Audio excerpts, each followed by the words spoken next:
Hi folks, it's Darcy from the Purposeful Today I'm going to show you how to go from this to this. So thanks for joining us today. We're going to be dehydrating kale and turning it into green powder.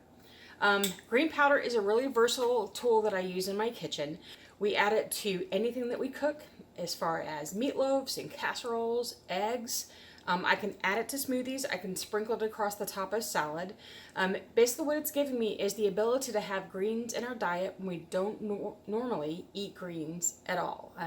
Having me eat turnip greens cooked, not a chance, not going to happen.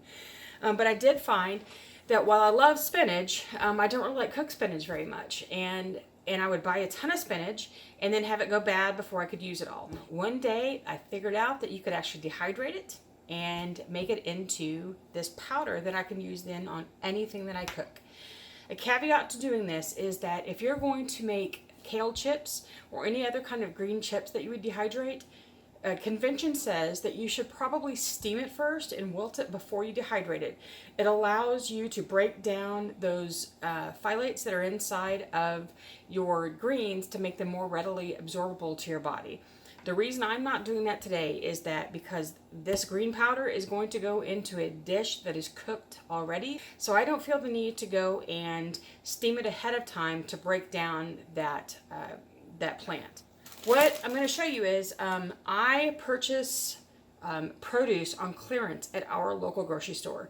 I can go in almost every day of the week and find some kind of produce that's on clearance that they over purchased and they have to clear out. So what I get is this kale, or I can get this as a turnip green or as a mustard green, and sometimes I can get the big plastic boxes of spinach, but most of the time it's kale and turnip greens.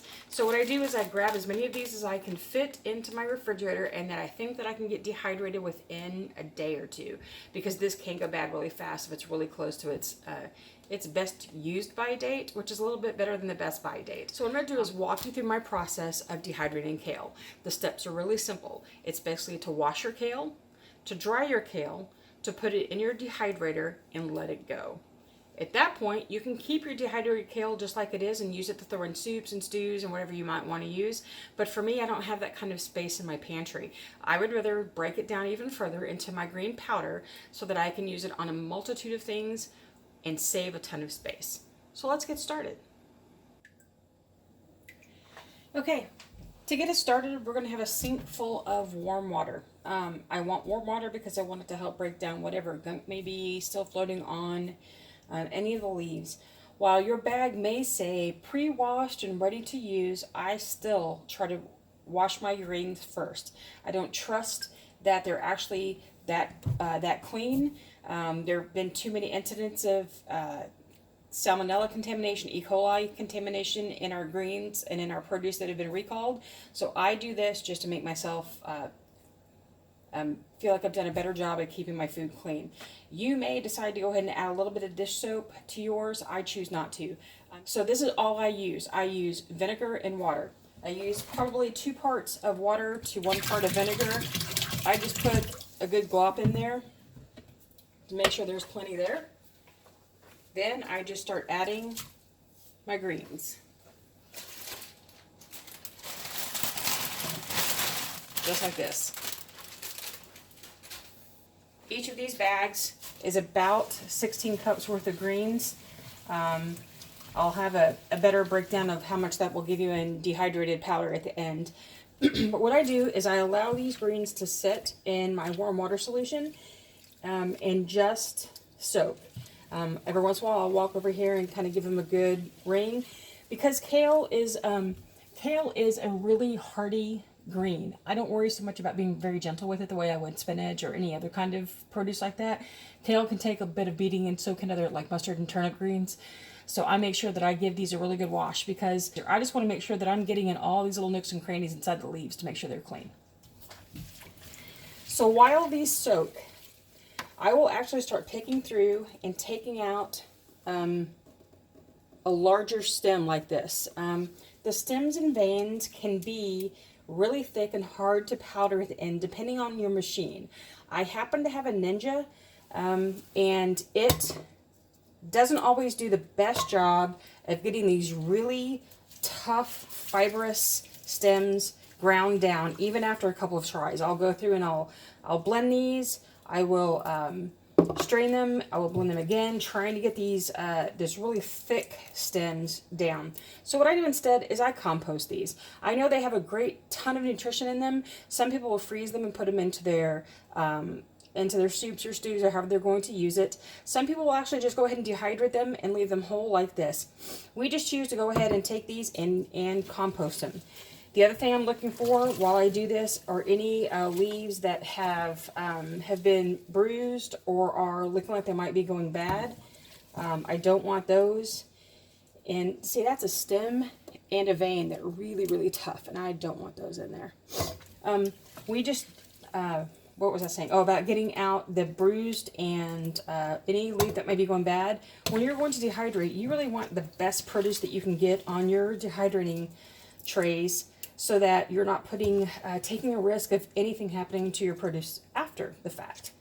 So I'm going to let these soak for a little while longer, just to make sure they've gotten good. And see, there's a bit of a leaf that I'm probably going to go ahead and take out because I just don't want to take that chance. We're just going to give these a little bit more time to soak and start on the drying process.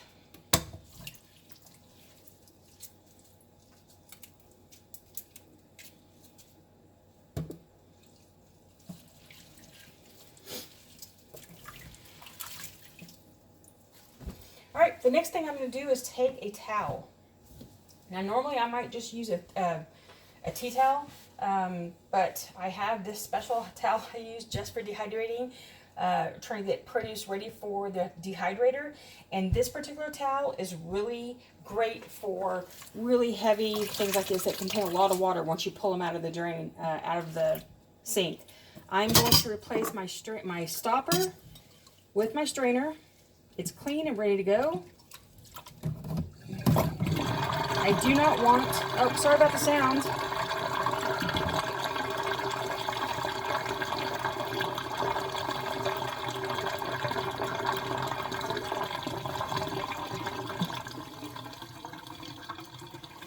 I do not want this kind of produce going into my disposal. One of the things that disposal people will tell you is that do not do the big fibrous leaves, because it's really bad for your blades, it's bad for the machine, and bad for the motor. So I don't want this stuff going down my sink. But I do want to strain out most of the water, let it go down the sink, because then I'm left with leaves that I'm not pulling out of a ton of water, trying to put over here and to get them dry. For the most part, this is a whole heck of a lot better than if I pulled it out of just all that water. So I'm going to lay these out all along my towel. And we're going to let them dry on my sink for a little while. I mean, on my countertop here for a little while. And let some of this water evaporate and be pulled into the towel, so they're not in the leaves, so that when I put them in my dehydrator, I'm not having to overwork it, just trying to get out water that I added by washing. I folded this towel in thirds so that I can take this flap and put over the top, and I can really press, because these things can handle the pressure. Next step, into the dehydrator. Okay, here is my setup. Before you laugh, yes, that actually is my laundry room. I do dehydrate here when I know I'm not doing any laundry that day, because I don't want to introduce even more humidity into the drying process that's coming out of my dryer. So you see right here is a fluffy little pillow that actually is full of, let me get to it. Ooh, made a big mess just there because I wasn't being careful. All the kale goodness. Okay, so these are going to go onto my dehydrator trays, but I'm going to walk you through something really quick that I found helpful. My dehydrator is an Excalibur 9-tray dehydrator, and most of the time I can fit on 9 trays when I'm doing most of the produce that I'm trying to do. But for kale, these tend to be higher. They sit higher than normal, and they can be up and puffy, and they can take up a lot of space, which makes putting trays in a little harder. I can load my tray, bend it a little bit, and scoot it in. But then when I'm doing the trays on either side of it, I start finding that my produce will end up getting shoved all the way to the back of the machine and down the bottom. And I really don't want that. So instead, what I like to do for my, when I'm doing kale, is I go ahead and pull out every other tray to make sure that I've got space. It will make things dry a little faster because there's more air circulating through these. So I'll take out the top. I'll take out one, just every other tray. And that gives me only 4 trays to work with. And that's okay, because I know that these are going to dry within 6 hours. I'll just process through the next batch. I can really load the trays down good. I will put a tray here and just start loading on. I want to make sure that I cover the entire tray. I don't want to waste any space because I want to try to get as much on as I can. I know that I can fit that entire bag of about 16 cups of kale onto these 4 trays. So I want to make sure that it's, oops, just lost another one. I want to make sure that it's good and tight. I don't want to pile them on, but they do not have to be so spread apart as to not touch, because kale does shrivel up as it dries, so I can have that extra room. So let's load this tray.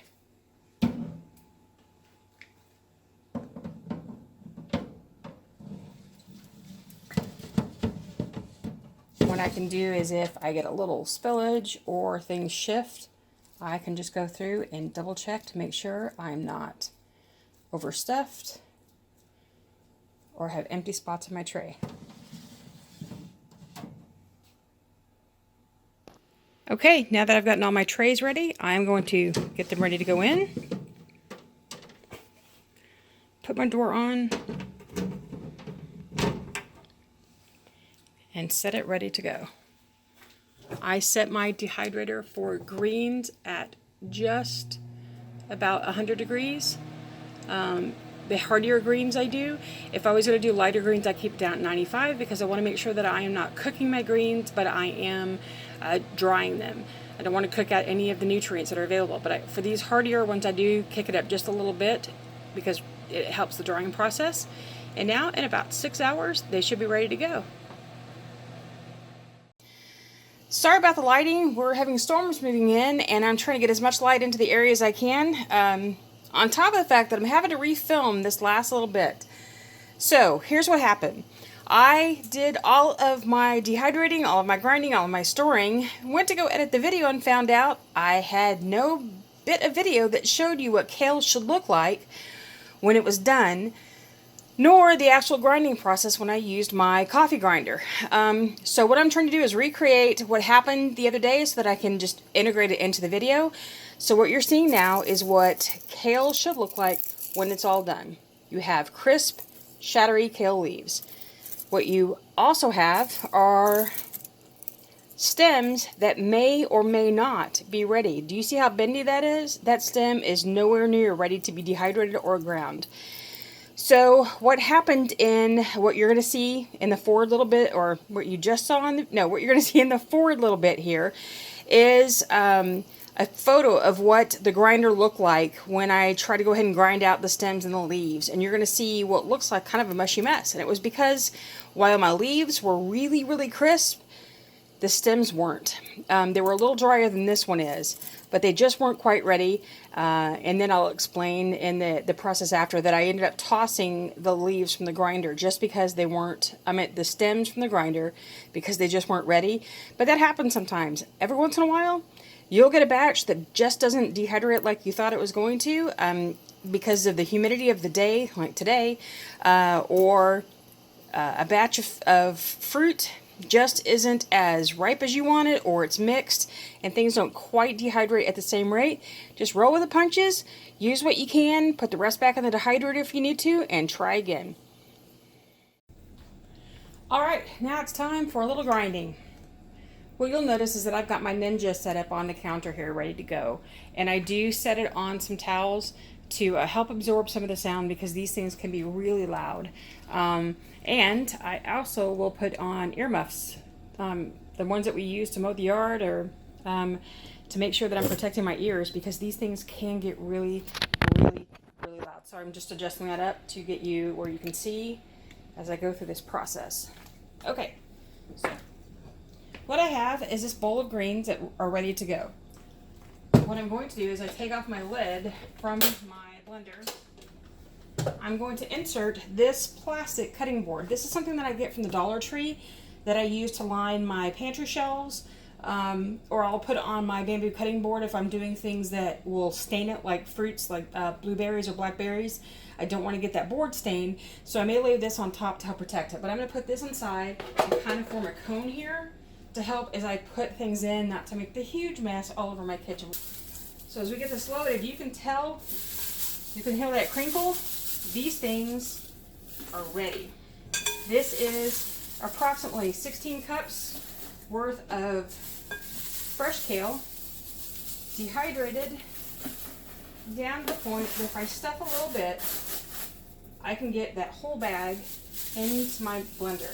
If you can't do one whole bag, then just do this in a couple of steps. There's nothing saying you've got to do it at once. I'm just showing you that it can be done. Pour the last little bit of this in. Set that aside. I'm going to pull out my little cutting board. So now I have this craft full. So I'm going to shove it down a little further just to make sure that I've got it inside. I'm going to put my lid back on, lock it in place, and turn it on.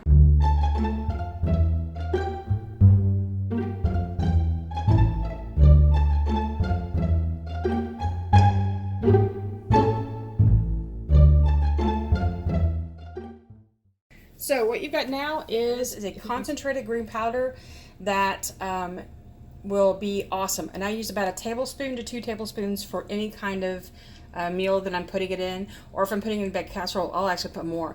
Now I'm going to take this out and strain it in a minute. You can see where there's still one big stem there that just will not grind down. And as I put this in my container, I will put it through a strainer, and the bigger pieces I will put back in here, or I'll put them into my coffee grinder. I'll show you that in just a minute. Okay, next step is that we want to strain out these greens. Make sure that your blender has come to a full and complete stop and has had a little time to rest, because what's going to happen is it's going to have this little fine powder of green that if you stick your face over it, it's going to come right in up your nose, and I've done it quite a few times. So what I'm doing now is I'm pouring my greens into a fine mesh strainer. What I'm looking to do is make sure that I've got these big bulky stems out of my greens, because those are what I do not want. And what I'll do is I'll throw them into my little spice grinder. This is a coffee grinder that I use to grind my herbs. As I dehydrate them, I use to grind fresh spices, because I like to store my spices whole as much as possible, because they are fresher, they just taste better, and they are easier for long-term storage that way. Are you ready to get a little grinding going on? Here is the process of my stems, my leaves. We're just going to run it through.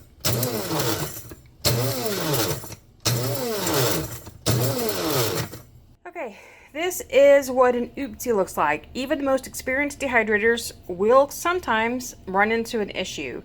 Here's what my little grind looks like now.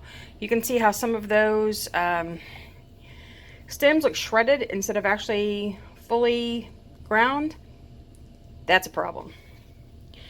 What has happened is that these stems were not completely dry, and so all they have done is just been shredded instead of ground. So what I'm going to do is toss this pot into the compost bin. There's not much there for me to even worry about, and I don't want to take the chance that I introduce any ground kale leaves that still have moisture left over from these stems into my good stuff, and there's not enough here to bother putting back into the dehydrator even for just a few minutes. The power used is not worth this. So this will go and feed the bunnies and help give me some compost for my herb gardens. So we have the last step take a clean, sterile canning jar and start pouring your greens into it with this funnel. This happens to be a canning funnel that I absolutely love. It's better than any other funnel that I'm using because it's got a wider mouth to it, both along the rim and on the inside, so I don't get stuff clogged up trying to go in, and it gives me a wider space for pouring, and I don't make such a mess. So once I'm done there, I take the lid off. I take the canning, I take the funnel out, pop on my reusable storage lid, and I've got a jar of dehydrated greens. Now again, this was 16 cups worth of dehydrated greens. Now going into probably about a cup and a half, 2 cups maybe, of concentrated dehydrated green goodness.